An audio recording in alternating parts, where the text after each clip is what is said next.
Hello, and welcome to the Weekly Scroll Podcast. My name is Ryan. And I'm the front man. And today we are going to be looking at Death Game from Laurie O'Connel. This is a narrative-driven battle royale RPG where you fight for your life for the entertainment of the rich and powerful. Just like real life. Just like real life. Yeah. We are. Things are going great. Yeah, it is not long until we are literally fighting to the death on national television man, it just got dark in my head real fast. I was like, oh, they're gonna be like, you don't want to get deported to El Salvador? Fight for your life. I will not be shocked when Trump's running man. Yeah, don't worry. Ends up on television. He's close to dead, so. I mean, here's hoping, you know. But anyway, before we hop in, how you doing, bud? Oh, so good. I can't even express it. There's a massive fire near me, and I'm in a big valley. So it's been hazy outside and orange all week, and it's been really cool for my sinuses. It's been really enjoyable. That sounds fun. Why don't you just mask when you're outside? What about when I'm inside? And I have no AC, so I have to keep a door open to keep air circulation, or I keep it closed and it's really hot inside. Sucks. Yeah, that sucks. Yeah, it's been a bummer. How about you, buddy? How's it going? It's going much the same as last time. I don't think we've done. I did a bunch of episodes with some interviews and stuff. Mm-hmm. We didn't get to play our Mech 28 game yesterday, so we're basically gonna have to relearn that whenever we get to it. Mech 28 did drop a new thing, Mech 28 Arena. I saw that. Yeah, I'm excited. It's interesting. Also, the boss fight zines put out by Big Boy Game Time, number 2, that you can buy from the World Champ site. You can also get some of the sweet new World Champ shirts. Rocking it right now for those in podcast land. The boss fight zines from Big Boy Game Time have bosses for Mech 28 in it. Amongst other things. So that's fire. But we'll eventually get back to Mech 28. You know what I figured out? What we need to do next week that we totally kind of forgot to do? When we do Not Weekly War Games, once we finish playing the game, we should do an episode on the show where we talk about it. Oh, it doesn't make any sense. Yeah, so next week we're going to do Malagast on the show, people. Oh, cool. Yeah, and then once we finish Mech 28, we'll do Mech 28 on the show. Maybe we'll talk to Berserker Works and see if he wants to chat a little bit about it. But that's kind of it. I got new blue paints from Monument Hobbies, trying to figure out the my Night Lord's blue. I've only done like 15 different variations, but I think I finally figured out the color. I found the perfect color that I wanted, and it's a Reaper paint that is discontinued. So that was fun to be like, oh my god, this is perfect. Yeah, I'm so happy. Let me buy more, and realize that it's gone. But I do have to mix the color, and that's going to waste a lot of paint, so that sucks. But the color that I want to do. But I finally figured it out, and me and Andy are going to hop on tonight, do some more hobby stuff, and make sure my Night Lords list is all sorted. And then get working with the armies. That's about it. That's all I'm doing. Nothing new, fancy, interesting. Did anything? Got paid 2.5 times pay for Labor Day. Happy Labor Day, buddy. Ooh, that's about it. I worked and got paid regular on Labor Day. So, because there is no God. I mean, yes, that's true. Yeah, that's true. Yeah, that's about it. I think that's our dick around time. I think we hit a lot of stuff last week. We did. I also did a lot less this week than I did last week. So, same. I worked a bunch, and then now I'm in a nice long stretch off. I finished in my mothership game that I'm running weekly. We finished the Drain, and then we started Meat Grinder, where they go to hell. So that was really interesting because they were like, it's been sci-fi this whole time. Like, not this whole time. We've been playing one adventure, and they're like, they really geared up for a sci-fi game. And then like, I opened a portal to hell, and they're like, wait, what are we doing? Like, you're going to hell. So go to hell, buddy. I gave them the option to deny the adventure, and they were just like, cool, we'll do it. I'm like, okay. Speaking of that, I haven't got them in yet. But new we talked this before, Traveler Mothership, blah blah blah. Arcane Sword Press does, first of all, I think it's called Downlink, is their how to make Traveler Mothership, or how to make Mothership Traveler. Yeah, I have that somewhere in here. I got their mech thing and they sent it with it. So Yeah, so Heavy Metal, yeah, Space that's what I got. Truckers is now out. Oh, cool. Yeah, Teamsters for science fiction adventures in the far future. So uh so yeah, I definitely hit them up on the DMs, and I got some physicals. So very excited to get both of those, and maybe we'll eventually finally talk about Traveler on the show. Yeah, maybe. Yeah. We'll keep they might also talking be about it. Yeah, they might also be a really good one to talk about it, because they've written so much Absolutely. stuff for Traveler, and a very and what was really funny is the day I DM'd them and ordered from them the Traveler zines, I got to their episode on the Hivescom podcast and listened to it that night. So it's like, Nice. look at that happy winky dink. Anyway, so check out all those people we talked about: Berserker Works, Arcane Sword Press. Yeah. So Death Game. Death Game is what we are talking about today. So once again, Death Game. This is the physical in my hands. It's a nice book, black and white, 128, 29 odd pages. Came with the arena board. Cool. Two-sided, which is cool. Came with a an adventure, deathmatch at Castle Von Glaum. Funny. Yeah, scenario from Hodag. They did spell heroes wrong in the back. That says Heros. And it does not say that in the PDF. But it is a flip out adventure that's very Hodag pilled. I'll say that. It's very Marvel superhero pilled as well. Really? Are you sure? Are you sure that's not just Red Doom? But yes, it's very Marvel. I mean, yeah, but did you read the archetypes in there that you can pick and for your characters from? It's like wrist claw. Yeah, wrist claw. Yeah. Which is, for those that can't tell, very much just a drawing of a Canadian man with things coming out of his hands. Literally, that's his description. He's a Canadian man that has been cryogenically frozen and has retractable wrist claws. There's also a Captain America one. There's an Iron Man one, like a genius rich guy built himself an iron suit. It's pretty funny, honestly. Mr. Vibrant, the Moon Viking, the Viking is Thor. Yeah. It's good. It's good. My edition also came with an art print, but I think I put that in a box somewhere to protect it and couldn't find it. So it's floating around in there somewhere. But yeah, so Death Game is a narrative-driven tabletop role-playing game where characters compete in high-stakes battle for survival. Throughout the game, players will pick up different characters, struggling against all odds for victory. As the number of competitors narrows and the stakes grow higher, you'll play until one of you wins and the rest of you die. During that time, you'll build an arena, work out the rules of play, and grow attached to your mostly doomed cohort of competitors. That's the copy for that. So Death Game launched on Kickstarter on February 1st, 2024, and funded on February 15th, 2024. They like to do those short Kickstarters. With 371 backers for £7,692, or $10,365 on a 2,500 pound goal, which is like $3,300. You can get it in PDF at laurieoconnell.itch.io, or in print and PDF at 12pinspress.com. Woo. The other thing that you can check out right now is called Full Send. It is a project currently up from Laurie O'Connell. It is a tarot-powered mountaineering RPG. I did get a chance to peek at it. They hit me up in the DMs, were like, "Hey, you want to look at this?" And I was like, "Hell yeah, I love ttrpgs and climbing. We're both climbers." Yeah. So it was cool. It was really neat. I'm excited for the project. I backed it right away.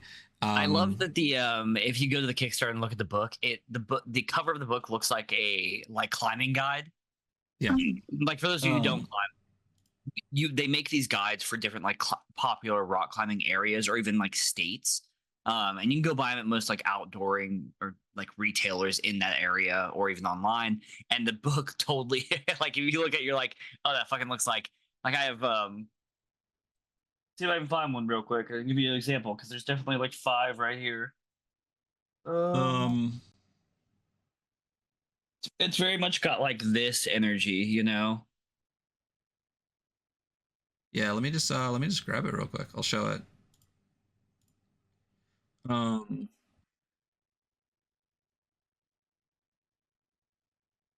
I want this page. Show yours again.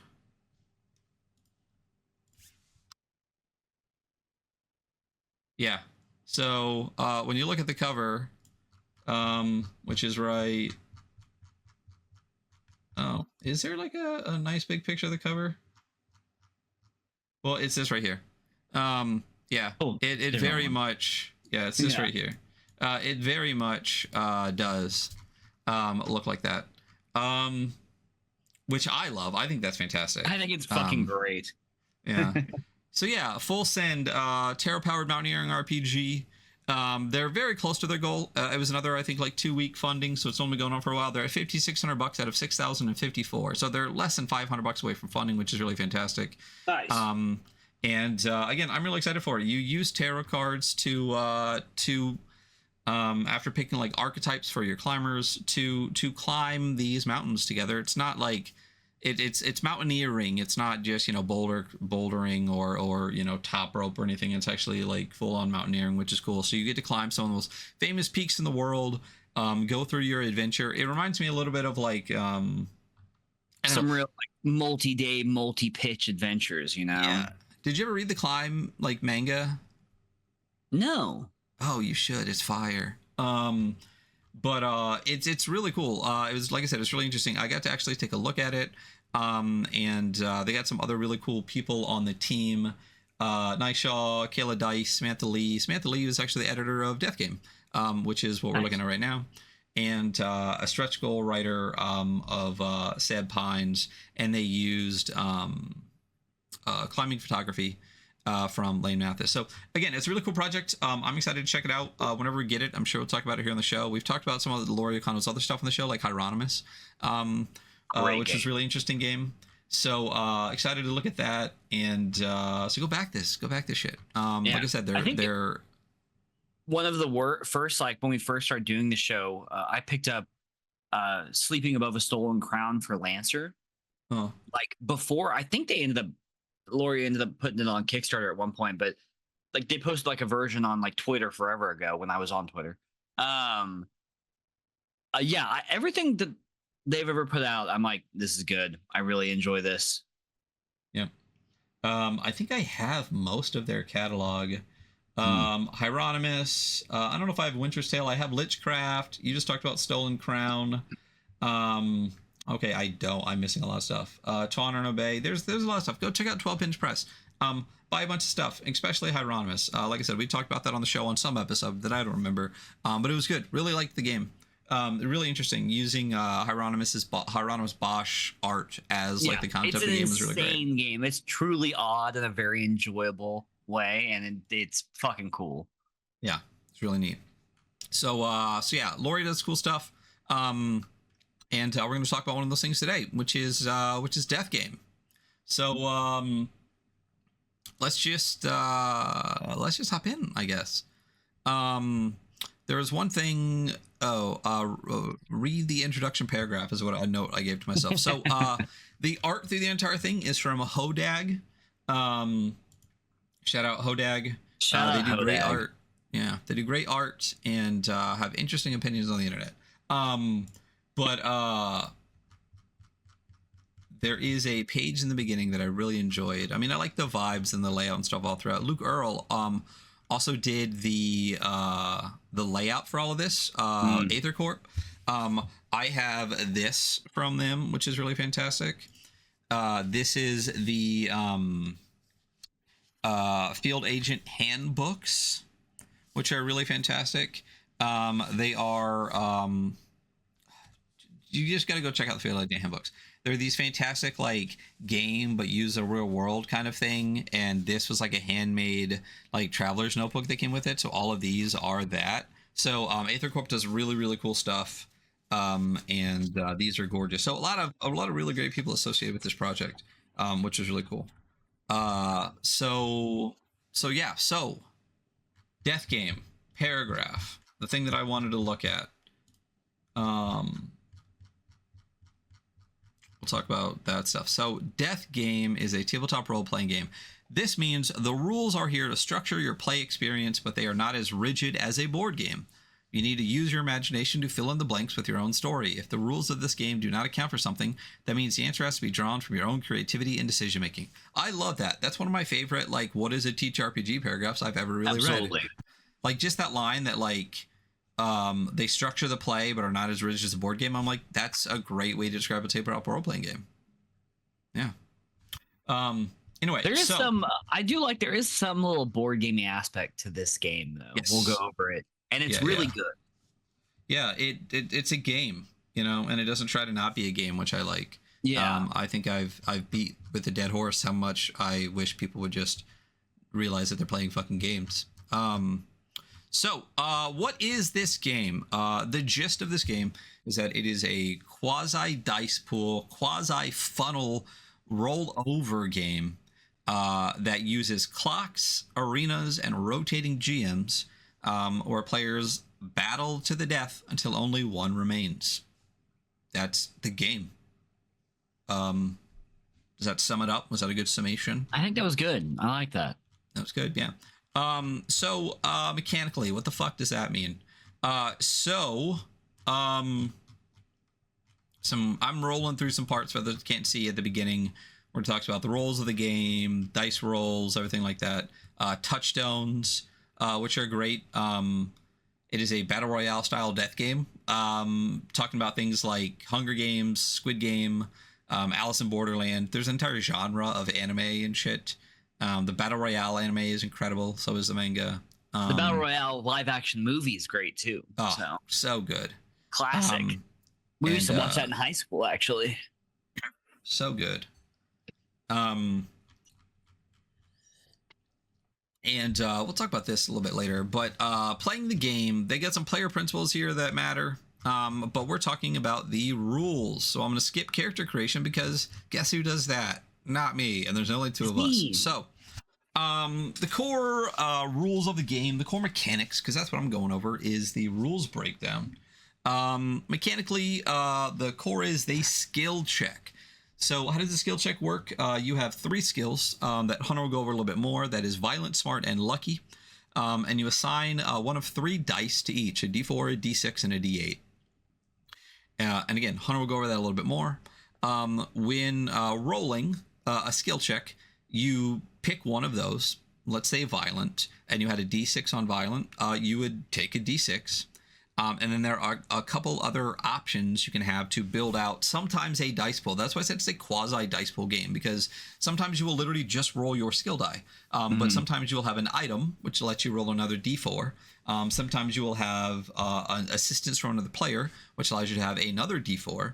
And sometimes you will have a boost because of some abilities, and that lets you turn your skill die from up a level. So instead of a d4, it'd be a d6, or d6 to d8, etc. And sometimes you'll have a background skill, which Hunter will go over a little bit more. And it allows you to just roll a d10 instead of whatever skill you were going to pick.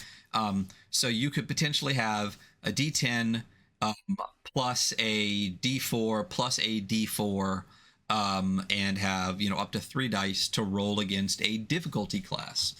The difficulty class is generally a 4.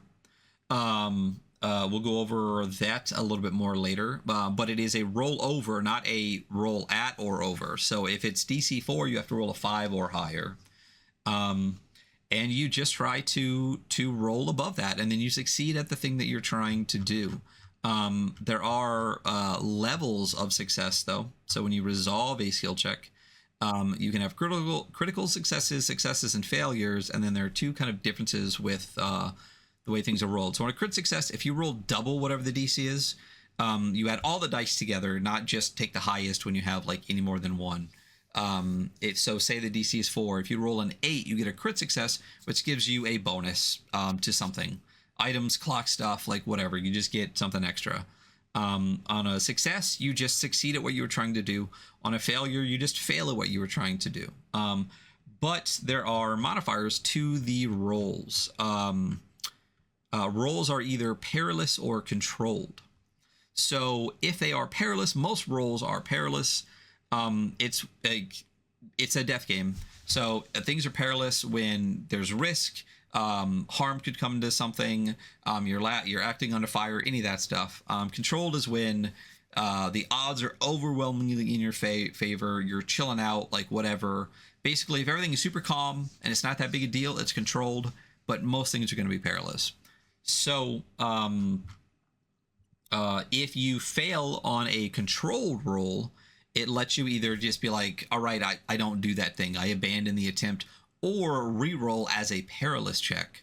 But if you fail on a perilous check, something goes wrong, like you get hurt, lose an item, something else, and then you add 1 to your peril score and roll a death save. So you have peril as a stat. Hunter will go over that a little bit more during character creation. Yeah. But every time you fail a perilous check, you have to do a death save, which means you could potentially die on every skill check that you do. The way death saves work is that you roll a d12, and you have to roll higher than your current peril score. So if your peril score is like 7 on a d12, that sucks for you. Yeah. Anytime you roll, it's an incredibly lethal game. You roll a death save every time you fail perilous, and like it states pretty clearly, like this is a death game. Most things are perilous. Yeah. So literally, like you could roll the very first time, and roll a 1 on your roll a 1 on your death save and die immediately. I want to make sure I'm kind of cruising through this, but I read it, so I don't really need my notes so much. Must mean a beat, rolls of perilous. I'm doing good. So opposed skill checks are a thing. They work like you think they do. Both of you roll against each other. The difference is that if the loser rolls 3 or more less than the winner, they get to roll a d8 for their death save instead of a d12. And if they tie, both get to roll a death save. So, amazing. Yeah, so that's fun. I do love this as like a part funnel adventure. You know, like a game that's like mechanically like is like a semi funnel adventure the entire time. Yeah. Because if you die, did I run into that? Yeah, it's probably in the run of the game section. But yeah, if you die, you just take over another competitor. You take over another competitor. And we'll get to how many competitors are here in just a little bit. So some other things that are this are hero points, which is basically just 5e inspiration. If you do something cool and everyone says that was cool, you get a hero point. And you can spend a hero point to not die. So if you fail a death save, you can spend a hero point and not die. I personally would prefer it not be called hero points because HP is HP, and I think that things that are, we've talked about this numerous times, don't call things HP or AC when it's not hit points or armor class, because that's extremely established and confusing. It is kind of like its own pseudo health pool, right? Though, because you can just wave away, you spend a point to wave away a death save. So like I can kind of see the link there, but yeah, you know. Yeah, I mean, I would call it like save points or something, you know what I mean? Like, because you're saving yourself from death, but it's whatever. Because that's like the only use for it, right? Is literally just to not die. Yeah, as far as my understanding goes, yeah. Yes. Yeah. Social encounters are part of the game. You do stuff, right? Except that most often you have to exchange something in order to do things. It's very transactional. And that can lead to promises, which is a mechanic in the game. So promises are part of social encounters where you make a promise. There's examples here. It says when you make an alliance with a competitor, when you take a quiet moment with another competitor, which is an activity, when you witness another competitor's death. I don't think they're explained super well right here, but the examples are explained it better. Because I was like, okay, like I think I know what this means, but what does that mean? It literally means like if someone dies in front of you and you're holding their head in your hands as they die, you can be like, I promise to avenge you. That is a promise that you made. And anytime you work towards a promise that you have made, you get to boost your skill die, like bump it up, as I said before. So, which is cool. Also, when competitors die, other people can take their promises. PCs or NPCs can take their promises. So, if that same person who wanted to avenge somebody died, I could take that promise to avenge the person they were trying to avenge, and then I get that promise, which is kind of neat. That you can just like keep that grudge going, you know? Yeah, there's a whole line, a whole chain of vengeance, you know? Yeah, which I love. Also, NPCs can take them, and you can eventually then get them back because when you die, you take over NPCs. So we'll get to that a little bit more later. Items work in the game. There are minor and major items. Those tables can be found on page 57 with those inline hyperlinks. We'll get to that again a little bit. Hunter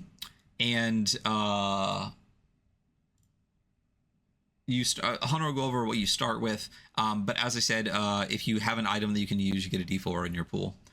Rations is an optional rule. I think is really interesting, and I like that it's an optional rule. Me too, because I don't know if I'd use it, you know? I would use it sometimes, which is why it's optional. Yeah. Basically what it does is it creates a currency mechanic. So you have things that are limited resources, specifically like food, or you can. I think you can. One of them says you can roll on some of the item table. But every competitor starts with the D4 rations. But then if you use rations, you have to use rations. So you have to consume 2 rations a day to remain functional. If not, bad stuff happens. It basically adds a currency and starvation mechanic, which again, I think is great sometimes if you're. Like, say your arena is like a desert arena, I would love to use the rations mechanic and make it basically water. Yeah, exactly. On the style of death game that you run, because I have a style of death game in mind for what I would run, and I don't think I would use rations for it. But I do love that it's there, you know? Yeah, I like it's there, and I like that specifically that it is optional. I think it's the only optional rule in the game, and it was a good call. Good choice. Yeah, absolutely. So, player activity. So this is the stuff that you do when you actually are playing the game. It allows you to set scenes. It moves a narrative forward, and you can do one for each part of the day. The day is broken into 4 parts: morning, afternoon, evening, and night. So everyone can do something each time. So there are anytime activities and then night only activities. So an example of activity could be gathering supplies. So you can go out there, you set a scene by saying, we're going to go gather supplies. And then you can roll a D4 and add it to rations, and then you actually role play out those scenes, basically. Investigate, move, which allows you to actually move around the arena, moving to new zones and stuff, which is important. We'll get to that in just a bit. Looking for trouble, hunkering down, shit like that, right? And then there's night only activities, which is take a quiet moment, which is taking the hunker down move. They call it a move, but it's an activity. There's a little bit of I think some of the words kind of get jumbled up a little bit here a couple of times. It is just the taking the hunter down activity, because that's what it's called a player activity. Moving under the cover of night is one. Get up close and personal. But then you also have hunts, which are fire. It's kind of like when the bad guys, quote unquote, in Squid Games wait for all the lights to go out and then try to kill people. That's basically what this is. So hunts can only be carried out at night when competitors are hunkered down.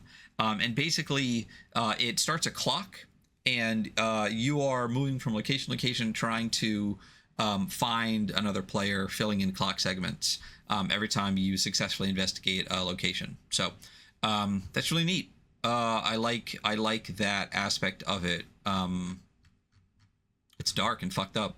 Yeah, I will say this is like for a game that has moves, essentially. This game essentially does have moves, right? Yes. They're called activities. They're referred to as moves a few times, but they are moves, like a PBTA-esque game.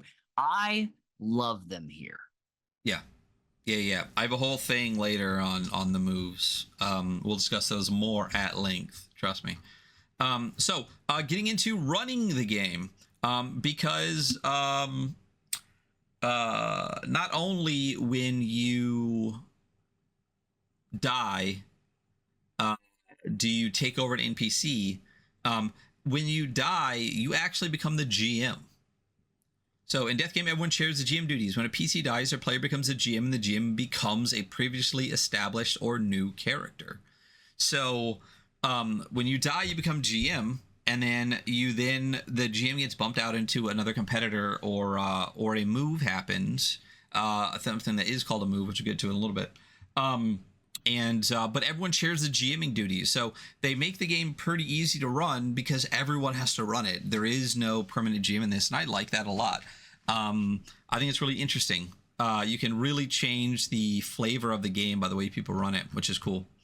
There's some principles here: keep things moving, kill fast, kill often. That's pretty much it. So how does running the game work? So first and foremost, you will set up the game. You will make the game at the beginning. So you will collaboratively answer a bunch of questions, such as, is the existence of a death game public knowledge or a secret to everyone but those who compete and those who watch?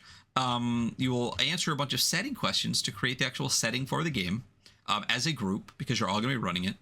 And then there are the arenas, and every arena, well, most arenas have a gimmick. There are some examples here, like gradually flooding, an abandoned theme park, Jurassic Park themed. And it's cool the way that it's picked. Everybody suggests one, and then by secret ballot, everyone writes down what they want and gives it to, I guess, whoever's going to run the GM thing first. In the example, everyone can hear all of the suggestions, but when the GM picks the suggestion out of a hat or whatever, they keep it secret to themselves until the game is up and going, which I think is a cool way to do it. Yeah. So that's cool. I really like that group setup to start the game. I like how collaborative it is. I think it's just a fun thing to do with your party at the table too. It just sounds like a good time. Also, yeah, I always love like player ownership of the game is cool, you know? Yeah. I mean, also, if someone does decide they just want to make their own arena, you could just skip that and have someone start with it. You just have to make sure that you have that information easily pass onable to the next GM. Yeah. And I think that's great. What else? You prep the arena board. So this is the arena board. As I said, it's this really cool sheet. I could probably pull up the PDF, but I'm not going to. But there is one. If you want to print it out yourself, there is a PDF that comes with this digitally. Yeah, but there is. But on the arena board, there's number of days, and then it'll actually mark off. Fuck, man, I should just bring it up. So we'll just go over it real quick because there's no reason not to. Arena board. Boom, right there. So the way it works, in the top right it says Death Game Arena. Underneath that it has 6 days with 4, but they're circles, basically clocks separated into 4 segments, which are the 4 parts of the day, and they'll have little symbols too. There's like a sun, et cetera, et cetera. And then there are clocks beneath that. There's 1, 2, 3, 4, 5. There's like 10 clock options. The main part of the board is a big square in the middle that has numbers around the outside. It goes from 50 around to 1. That is your competitors. That is when people die, you mark off a space. And then on the left, there is the kind of like game information. So there's the place. So you write down what the place is. It says public or secret. You would just circle that. There are competitors section listed there. You can write notes for named competitors and stuff in there. There's a game runners little note box, and then there's the gimmick little note box. So it's cool. It's a cool way to set it up, and that way when you have the arena board and someone else takes the GM stuff, you can hand it to them, and all the notes that you've been writing are on it. So I think it's really clever way to do that. So, but we'll go over the arena board a little bit more because I have thoughts and questions. So, you prep the board. The area is divided into zones, and like I said, you log all of your stuff on it. There are competitors. You choose how many competitors you want. It's generally 25 to 50 competitors, again, when a player dies, they can take over one of those competitor spots. That's what makes it the funnel part of the game. It's very unlikely, I think, that you will win with the character you started with, which is cool. Um, But it's not impossible. And how crazy would that be, honestly? You yeah, know? yeah, it's not possible at all. But I like that it starts with like 50 people. But there are actual like arena moves I'll get to in just a little bit that reduce that number quickly. So there are a number of named competitors, just like again like Squid Games. Not everybody has names that matter, but you know what the bad guy's number was, you know what the cute girl's number was, like you know shit like that. There are competitor archetypes, which Hunter will go over a little bit later. And then you get into starting the play. 'Cause, again, this is kind of a GM section because GMs need to know this, but it's really just like how the game works outside of like the core mechanics sections, the running the game section. So starting play, it basically says you prep the arena board, you get people in the arena, you start with an arena move right away. And then there's a bunch of how-to sections here. So how to use zones, how to use locations, how to track time, how to use clocks, how to use non-played competitors. That's what NPCs are. You are not a player character. You are a played competitor or a non-played competitor. There's a section on adding named NPCs, how to track eliminations, pacing and managing scenes. Great section on how to run the game. I think it's a really incredible section. I agree. Then you get to the arena moves. So in every part of the day, players will have their player activities, but then the GMs will also make arena moves. And the arena moves are broken into 3 different types. There are immediate moves. For example, there is Cull. The arena forces all competitors into a challenge or confrontation, sure to kill a large proportion. Basically, the game in Squid Games, right? For every 6 remaining competitors, roll 1d6. Add the results to determine how many competitors die. Damn. So if you have 60 people, you would roll 10d6s, and that many people die. Yep. Makes it pretty quick. Yeah. So those are immediate moves, and there are introduction moves, which are what they sound like. They introduce something new, a competitor, a faction, or a location. And then there are clock moves, which introduce a clock, like throwing a like someone's trying to escape. So you know they will make activities towards like a 4 chunk clock to try to escape. The hunt is a good example of a something that creates a clock. Again, you do 1 per part of the day. And then there are showdowns. So basically, once you get down to just PCs left, it turns into a showdown. It's basically like the end. So everything is wiped clean. Your hero points are destroyed. You're all in the same space, all in the same scene. There are no death saves. If you fail a perilous check, you immediately die. Or abandon a promise to survive, which is cool. So if you've made a lot of promises throughout the game, when you get to the showdown, you'll be able to basically say, never mind, I'm not going to avenge you. I'm not going to die this time. And then there are some questions that happens during the showdown. So before the showdown, you ask what you won't give up to win. After a PC dies, you ask, is there anything you regret? And with the 1 character left, you ask, what are you going to do? And was it worth it? I like that. I think that's a really cool way to wrap up the narrative. This is obviously a very narrative focused game. And that's kind of it. There's some example showdowns here. A good old fashioned fight in a closed room, a lethal obstacle course, a literal sudden death exam, cool things.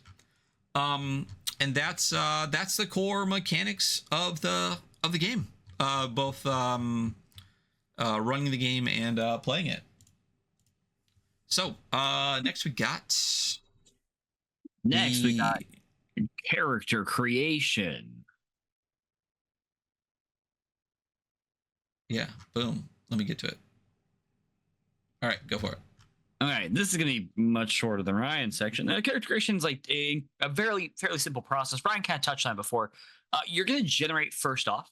There is about a that's wrong. About a 5-step-ish process. One of the steps is literally setting a score to 0, so I don't know if that counts. But the first step is you're going to generate a name and a backstory, and this should be like a fairly simple backstory, a couple sentences, just who this person has been up to this point. After that, you'll distribute your dice, like Ryan said, a D4, a D6, and a D8 among the three skills. Three skills being violent, smart, and lucky. Violent being kind of strength, endurance, or anytime you're being violent. Smart, any acts of like intellect or braininess, setting traps, figuring stuff out. And then lucky. Lucky's a interesting one. It's kind of a catch-all. It's a stat for when other stats won't work. So if you're in desperate need of trying to find something or any other way luck might come up, you roll lucky. I feel like that is like an incredibly valuable one that I would consider putting the D8 into, because you can just make stuff happen sometimes, You can just get really lucky in this horrible game that will kill you. After that, those are your skills. You'll create a background skill. The background skill is a little bit more open and narrative. It's basically just a skill based on your backstory, usually kind of a one-word description. The example they give here, I think one of them is pickpocket. And so anytime you can reference that background skill on a challenge roll, you roll a D10 instead of whatever die you would have rolled otherwise, which is a massive boost. The cool thing about background skills is that they're very usable, but the also cool thing is that they're narrow. So a pickpocket, I'm using the example from the book because it's so good. A pickpocket wouldn't get the same kind of bonus on just stealth because that isn't expressed in that. Pickpocketing is like sleight of hand. So anytime they're trying to do something sleight of handy, that's when they'd get that bonus. After your background skill, you're going to roll one minor item from the minor items list. After that, you will set your peril score to 0. It does start at 0, so your first failed roll, perilous roll, will send it up to 1 when you make your death save. But starting at 0 is nice. It's pretty much that's creating a character. It's honestly incredibly simple, which is good because they're gonna die. After that, we have, it feels so short. I mean, it's good. It's sufficient for what this is, and I like it. But after that, we have competitor archetypes. Let me roll to that note. So these are going to be your like archetypes for like your named competitors.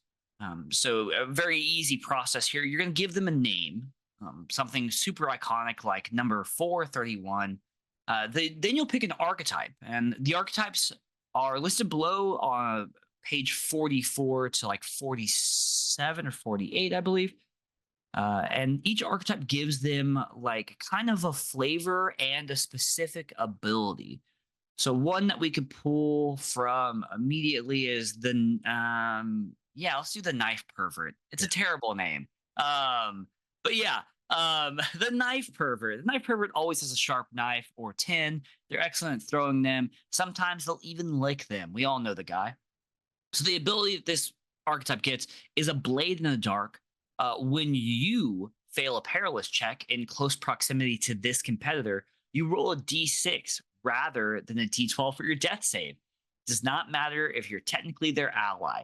Being around them is just lethal. They might just kill you out of hand, because they're a knife. Because they're a knife pervert.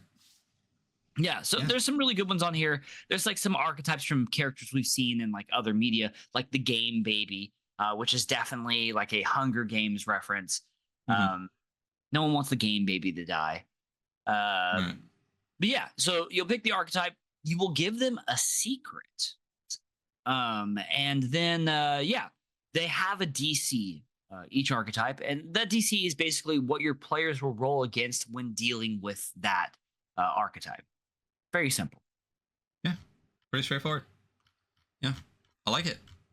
That's like my whole section, honestly. So I mean, longer than Eat the Reich.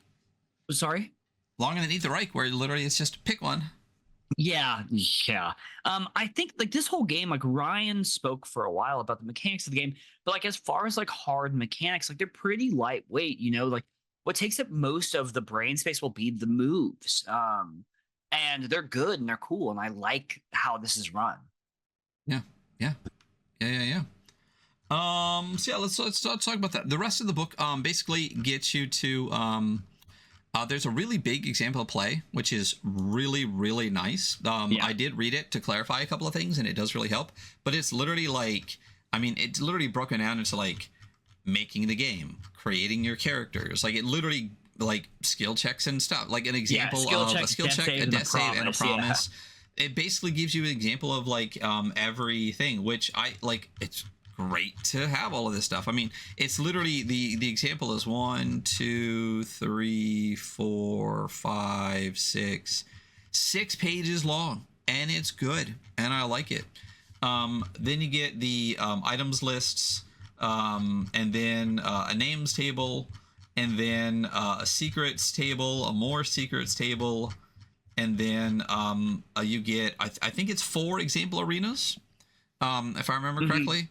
To say strobe alert as I scroll very quickly. They are the Examination Hall, the Conrad Open Hospital, the Urban Mall, and the Oppression Olympics. And that's cool. That's cool. So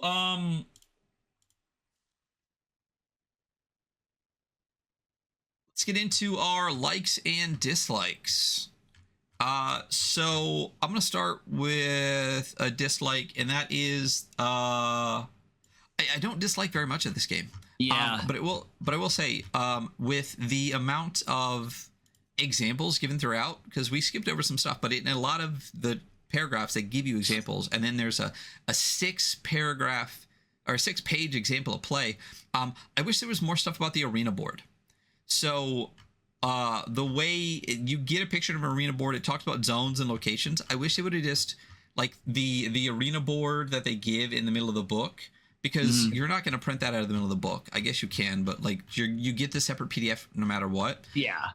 It would have been nice if it was a filled out arena board, so I can see what they mean by like I super zones, agree. locations, like, you know, what specifically, mostly like what's in the actual square on the board. Because I get like the clocks, I get like marking off competitors, but for a little bit, when I first saw it, I was like, oh, zones means it's zone 25 and zone this, but I'm like, no, that's you marking stuff off. So I think it's great. I think it's cool. I wish there was an example of one actually set up. I think that would have been really nice. Like I said, especially with as many examples that are in this book, I feel like that one's a little bit missing. Yeah. What about you? I think that might be my only one as well. Like honestly, I had a hard time finding a dislike about this game. Like it's an incredibly lightweight and it's a pretty incredibly tight game. Tight.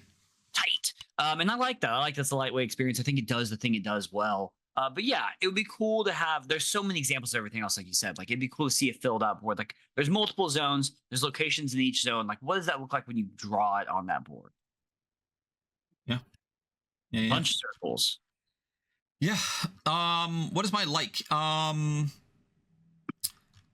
like that the game very much knows what it is. It is not trying to be anything beyond what it is.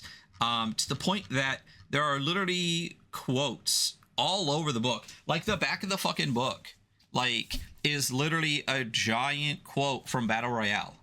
And throughout the entire book, they have just and it's not small. They're not little. They will take up quarters, if not whole pages. Yeah, there's like Squid Game quotes and Alice in Borderland, Battle Royale, like all those things. So like right at the beginning on the playing the game section, there's a Song Woo quote from Squid Games.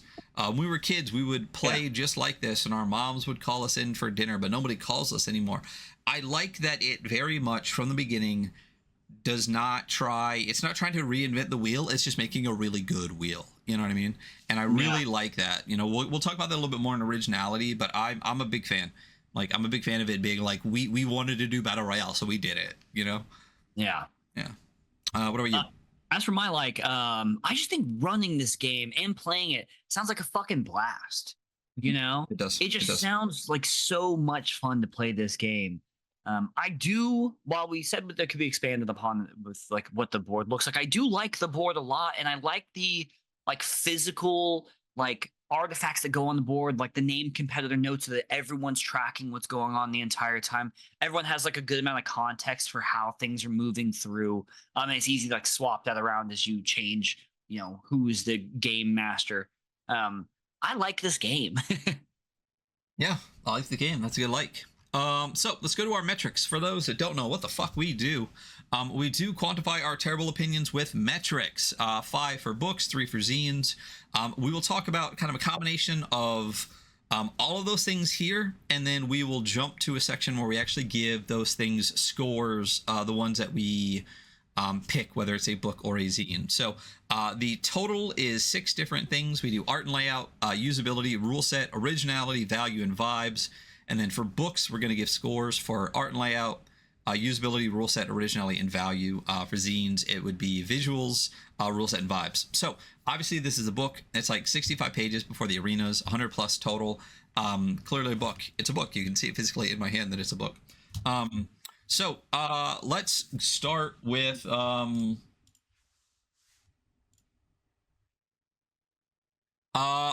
and layout. What are your thoughts on art and layout? Oh, I think visually this is a great game. You know, I think the Hodag art's awesome. I really love the layout work. I love these like diagonal hardline slashes through like 1/3 of the page, and then that panel's either art or like title or whatever. I think visually it looks really good. It's a good, you know, it's black text on a white background, but it's not that simple. It's a good use of that. It is incredibly readable. I enjoyed it. Yeah, I think it looks really good. I think there are a bunch of pages that have like a lot of white space, but I think the way that they do the margins and the way that they do, like, this is an example of like grid style, but they do it with like this kind of like diagonal. I don't think it's axial, but they do this like diagonal through all of it. Yeah. And even when there's like big pages, the way that they set the margins and stuff like that, the way that they set the fonts and everything, or the typefaces, it never really bothered me. That there is some spot art throughout. And there are some spaces where maybe they could have thrown some more, but it's good. Like you said, I really like it. I like their use of the boxes to have really important information in white on black instead of black on white, mixed with the full page spread, mixed with like the full page spread headers for all of it. I will say they don't match up. When you look at it in PDF, they don't quite match up. I assume that was a print thing to try to fix the margins. So this is obviously the print PDF. So there was a little bit extra, so it'd meet. But I will say it doesn't. In the physical of the book, I don't know if you have the physical. A couple issues with the physical is that, for example, the page that I just had up. Let's go back to the running the game page. Or playing. No, I had it on the running the game page. It's come on, what page am I trying to find? Oh, I'm a fucking idiot. Don't listen to me. But running the game. So it does not match up in the PDF. Let me bring it over there. But it also doesn't really fix the margin issue in the book. So what I'm trying to show is that no matter how hard you spread it, you lose a big chunk. So on the double page spreads, you lose a little bit of art in the middle, which is like not a big deal. But on some of the pages where there is like a box or something, some of that gets really dug deep into the margins of the book. Also, my book has this like, see this white line? I do see it. Yeah. It's on both pages all the way through the entire book. All the way down. You can really see it on like the back page here, where it's got like the line. I can really see it there. Yeah. So it's through the entire book. There's just this like white line about like 1.5 inches in from the middle margin on every page. So that's that's not the actual art and layout of the book, but it's kind of like the print stuff. But I just noticed, like I said, that when you put this into spreads, it's not it doesn't quite line up, and it doesn't quite line up in the book either. That's all I had for that, though. But But yeah, both are great. The Hodag art is great. Luke Earl did a really fantastic job with the layout, and I think that they tie really well in together. I think that the style, the way that a lot of times like the art will be like set into one of the like slashed sections, so it creates that same kind of like chopped off slap section, which is really neat. And yeah, looks good. So usability. Listen. So hyperlink table of contents, inline hyperlinks, hella bookmarks, pretty good. Yeah, it's really good. I will say, yes, there are bookmarks, there are hyperlinks, there are a ton of inline hyperlinks. Actually, when you are flipping through the book, I didn't realize it for a while, but most of the bolded text, a lot of the bolded text is linked, not just where it has like a page number. So on page 9, it says minor items, page 57. You can click on that to go to page 57. But a lot of times, like, for example, like on page 15, the bolded word item is also hyperlinked. And it will take you to the items page, but it doesn't say it.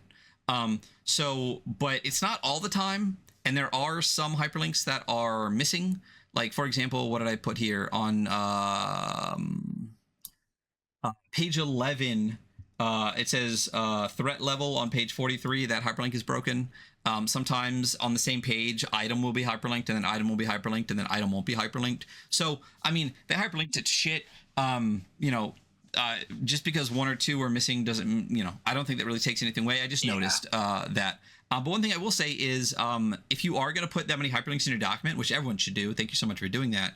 For the ones that don't have page numbers, make the PDF version slightly different, where you just make a note in the beginning that says bolded words are hyperlinked, or most bolded words are hyperlinked. It's great to have PDF tools like linking and hyperlinking and everything, but if most people aren't used to having them, and you spend the time to make them, let people know that they're there. Because like I said, I didn't know for a while that a lot of the bolded stuff was hyperlinked until I happened to accidentally roll over one, and then was like, oh fuck, this is so hyperlinked. Yeah, I didn't know till right now. So yeah, so just make a little note in the beginning if you do that much work to hyperlink your document that says document is hyperlinked. There's a couple other things. This is kind of going to be like the errors we notice section. On page 11, man, we're beating up on page 11 a little bit. It talks about what you need. Page 2. Sorry.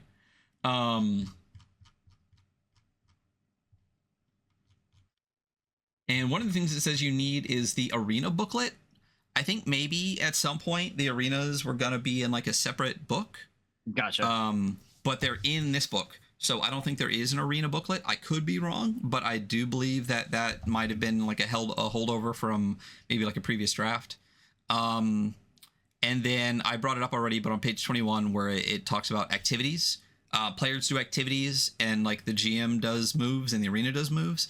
There is, I think, maybe 2 or 3 times in the book where it talks about player activities as moves. When it usually talks about it as activities, and I do like the separation there. I think players doing activities and arenas doing moves and stuff is good. I think that it's hard. I understand it's hard sometimes to not be like using the hunker down move as opposed to the player activity, but that's just something I noticed there. Rule set. Why don't you give me your takes on some of the rule set stuff, because mine's kind of long. Solid and slim, I would like some my clear... nickname in high school. Hey. I would like some clear wording with the skill check DC. On page 11, it had...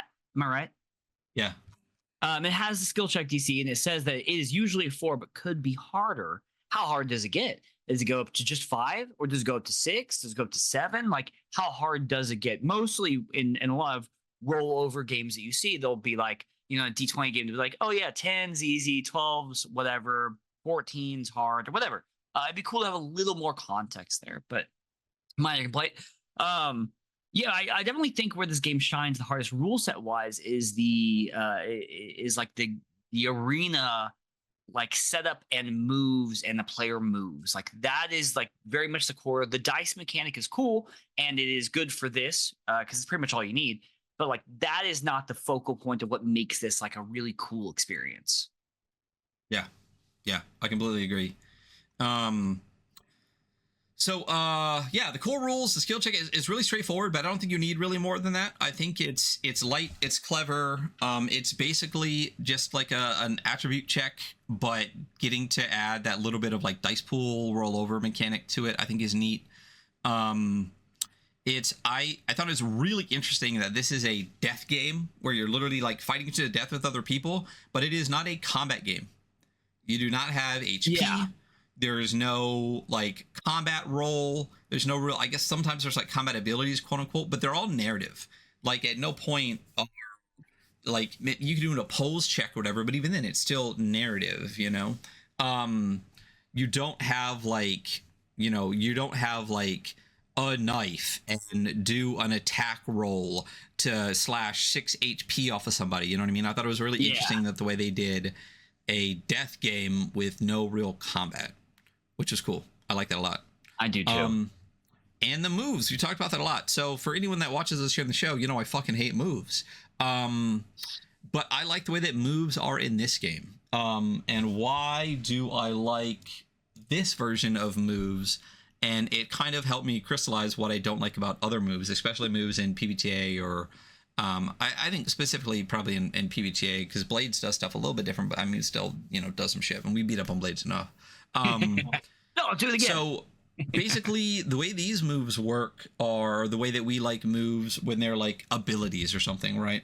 It zooms out from the like kind of like from the player level back one. It's kind of the same way I feel about like narrative skirmish games to role-playing games. But it zooms out one level. So when you're doing a player activity or there's like an arena move, because the player activities are just moves, but we call them player activities because I think it's better to call them that in the thing. It's never down to this thing that you're doing. You're not doing a specific task and then that has to then link up to a move, which then gives you a series of things you can do. Like one of the things I dislike about moves is how you have this infinite amount of choice and then suddenly it narrows down to this tiny little bottleneck of like the move these little mechanics buttons you can push. Yeah, the pick list or the mix success section or whatever. It narrows it down to this very tiny little thing and then opens up afterwards. What this does for moves is really, it's more, I don't want to say meta, but it's more it's setting up the scene or doing like a group activity or something. It's moving their narrative forward in a way that, like I said, isn't narrowing down one individual player's role playing to a specific little bottleneck.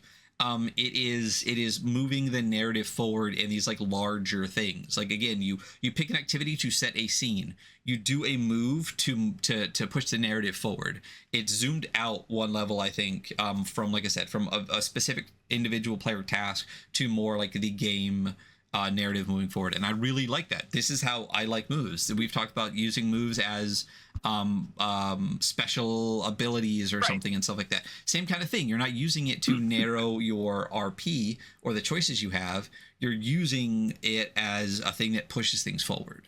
I hope I'm explaining that okay, because some PBTA head is going to come in and be like, but the moves move things forward too. Understand what I'm saying, please. And fuck that person just before you leave that comment. Yeah.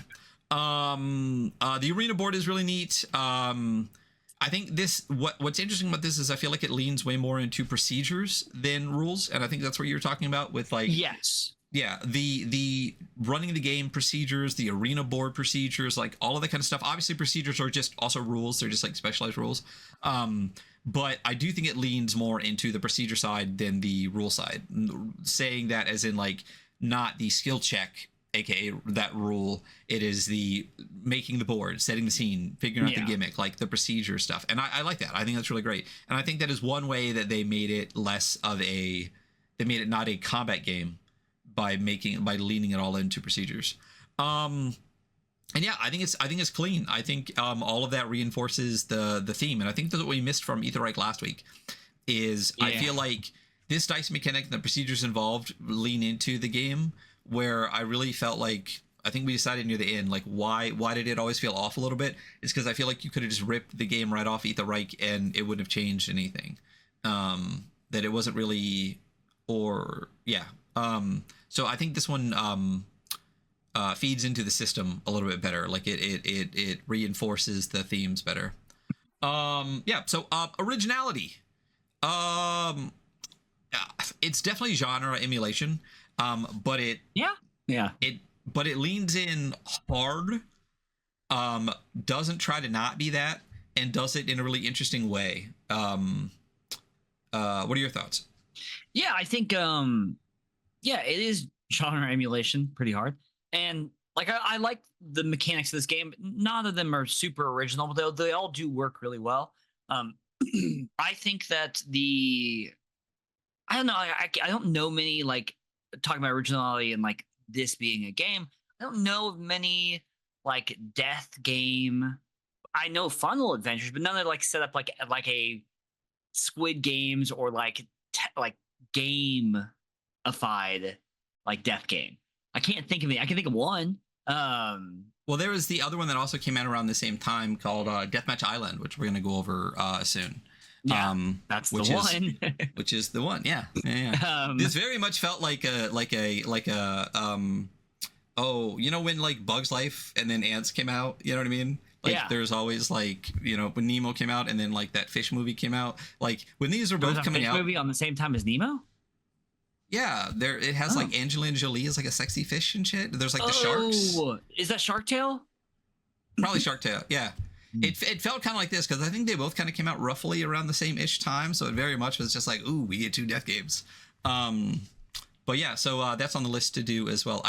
I wanted to do both back to back, but it's not going to work out that way. They're probably going to be separated by a going couple. towards originality, I love the use of a board and these kind of game boardy procedures, but in like a tabletop RPG. Like that's definitely a massive strength of the originality here. There are a couple other games we've gone over that done this. I think what is the car driving racing game? Torque? Yes, Torque is a great example that uses kind of a board game setup. Yeah, There's a couple Flux. other ones, but like it's not often done, and I think it's like a potential area of strength for especially a game like this. Yeah, yeah, I completely So agree. that fucks, dude. Yeah, I think there's a I mean, I think there's a lot of like wannabe intelligista people in the TTRPG space that want to be like, video games, you can't use anything in video games, you can't use anything for board games, you can't do it, TTRPGs are its own magic, and which is just bad and stupid. And when you do kind of lean into some other things, you can make things great, like Torque or like this game. Yeah. So It's funny that so many of those things, video games and other forms of game, take direct inspiration from like the original like OD&D, like tabletop RPG kind of era. But now it's like we can't reverse that at all. We can't take anything from the art form that's taken from this, you know. That's wrong. I mean, yeah, ridiculous. But I also think that video games kind of took those ideas and have run a lot farther than TTRPGs have. Yes. And I think one of the reasons is because they don't feel constrained in the same way that like shitty discourse from 30 years ago still filters down and constrains people in the TTRPG space. But you know, that is neither here nor there. So yeah, I think the arena board aspect is a good chunk of originality that I really like a lot, and the rotating GMs and stuff. Again, the themes is great. The themes of this game are obviously genre, emulation, but the way that it's done, I think, is really interesting. I can't think of another game that runs it like this. I think Torque might be the closest one. Value wise, so it is $18 PDF on both Laurie O'Connel.itch.io and 12pinchpress.com. If you want just the physical book only, it is $32. And if you want the full set, which is I think just this, it is the book, the arena board, and the Hodag bonus arena. It is $42. So I think that's good value. That's great. It's fine. Yeah, I think 32 for the 160 plus page book is great. It's a softback. I mean, we're always going to say, you know, the $35, you know, foil cover Death in Space book is always going to be like peak, you know, money wise. But I think there's a lot of value in this because it is it's almost the opposite of Either Reich in that it is an endless options of that you can make, where as opposed to just like one adventure. We did do a weird flip like episode, like last one versus this one, and like they're both contained experiences with their own systems and like how vastly different they're achieved, you know. Yeah. Yeah, they are kind of almost like mirrors of each other to an Yeah. extent. Um, and watch both and make your own decisions. Um, and then vibes. How's the vibes, bro?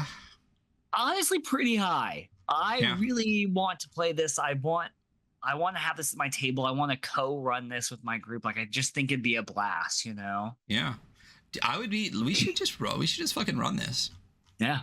We should We just set could. up an AP. It's very easy. We could just do this and pull in 2 or 3 more people and have a We online literally would session. just have four people, and then everyone would just run. And it's not like we need to find a GM or anything because everyone's a GM. Everyone's GM, yeah.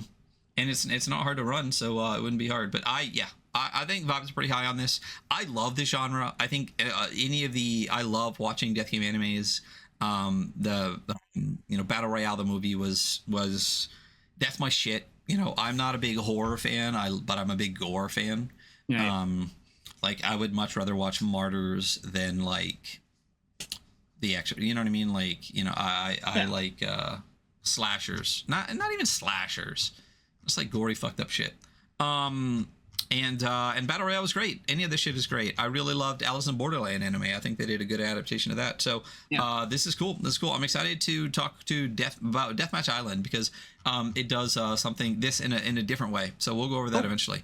But yeah, vibes are good. So why don't we hop into the scoring? Actually, all of the metrics that I just talked about. So again, for books, it's 5. We're going to do art and layout, usability, rule set, originality, and value. We've already talked about all of them, so we can pretty much just bang out the scores we're going to give for this. So art and layout. So between Luke and Hodag, the art and the layout. What are your thoughts on this? Last week, if we're compared to Ether Reich, they got a hard 10. So what are we talking about here? I'm pretty high on this one too. I think it's pretty good. I'm between a 7 and 8, I think. I feel like I'm also between a 7 and an 8. Yeah. I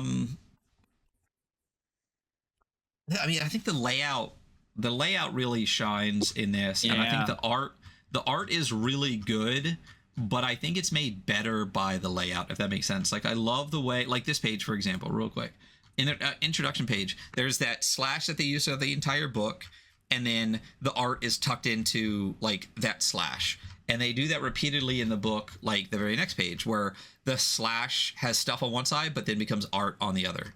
And there's at times where they don't even have like a border separation; they just have art that is that fills that space. I'm trying to think of a page that did it, but I think they both work really well together. I don't know. I probably lean 8. I think I'm leaning 8 too. Yeah, I think this is really clean, really beautiful layout. Yeah. I don't think it's got it doesn't have like the bells and whistles of like a Merkborg, but I think the layout is like super clean, super readable, and the Hodag art just kills the whole time. I do not need the bells and whistles of a Merkborg. So I will say also, like when you held up the book, I love that the book really looks like a graphic novel. You know what I mean? It does. Like it does. It super feels like a graphic novel, and I love that. I think it's so great. Okay, so art layout 8. Yeah, usability pretty high in this. I mean, they got a ton of. I mean, they have all the digital tools that we want, which is really fantastic. You get the arena board, PDF or physical. Trackable stuff on the board, notes and other things. Like it's super usable. Yeah, I don't think that really there's like, I think the sections are all in a really easy way. Fine. I don't even mind character creation being before rules on this because the rules are the core skill check is so light. You don't really need any more, and they give you rules during character creation, like the dice, deviation, stuff like that. And character creation is like 2 or 3 pages. Normally, like we say, we like to get dice mechanic and then character creation and then the rest of the rules. I think it reads really well. And when I was going through the running the game section, it's laid out in such a good order that it really explains the flow. Because for a while I was like, well, why is this part here? And I'm like, well, because I honestly didn't need that information until there. Like the whole how-to section, I was like, well, why is the how-to section before like this arena stuff or whatever? I'm like, because I needed to know how to do that shit before I really needed that other stuff. So I agree. I think the section's great. So yeah, I think it's sectioned out really, really well. So, and it has all the digital tools we want. So what are you thinking? I don't know. Like, what does I think an 8 only because like I think 9 and above you need like numbered sections and it's so crazy. I think it goes above. I already had 8 in there. I'm so glad that like 99% of the time we are within like 0.5 of each other. Like we're rarely more than like a point I wish off. we yelled at each other, really raised our voices. Yeah, I mean, I never do that, so that'd be weird. Rule set. So it's interesting. Like I said, I mean, procedures are rules, but the core mechanic, it's simple, but I can't. Here's the thing: is I can't think of anything else I would want to add, and I think even adding in like rations, like really, really puts it at like if you use ration rule, I can't think of anything else I would want because it would start to get complicated. And the game is pretty quick. Like it's meant to move fast. I'm not a big like this. Obviously, isn't like a PBTA or like a Blades in the Dark kind of thing. Yeah. But I feel like it uses some of the bones of that a little bit, like the moves.